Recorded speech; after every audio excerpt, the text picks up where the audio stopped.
Hello friends, આજે આપણે વાત કરીશું ની રિપ્લેસમેન્ટના પેશન્ટની રિકવરી પીરિયડ. જ્યારે પણ પેશન્ટ્સને ની રિપ્લેસમેન્ટ સર્જરીની જરૂરિયાત લાગે તો સૌથી વધારે ડર પેશન્ટને ઓપરેશન પછીના રિકવરીનો હોય છે.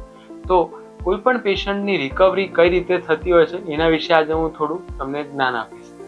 ફર્સ્ટ ઓફ ઓલ, ઓપરેશન માટે 3 થી 5 દિવસ જેટલા એડમિશનની જરૂર હોય છે, જેમાં ઓપરેશનના દિવસે પેશન્ટની જે મેડિકલ ટ્રીટમેન્ટ અને મેડિકલ ફિટનેસની તૈયારી થઈ જાય ત્યારબાદ ઓપરેશન 1 થી 1.5 કલાક જેટલો સમય લેતું હોય છે અને ઓપરેશનના દિવસે પેશન્ટને પૂરતો આરામ આપવામાં આવે છે.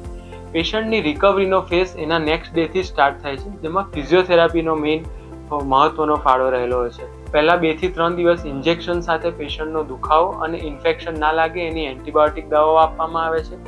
એના પછી પેશન્ટની ફિઝિયોથેરાપી ચાલુ થાય છે, જે વિધિન 24 અવર્સ સ્ટાર્ટ કરી શકાય છે.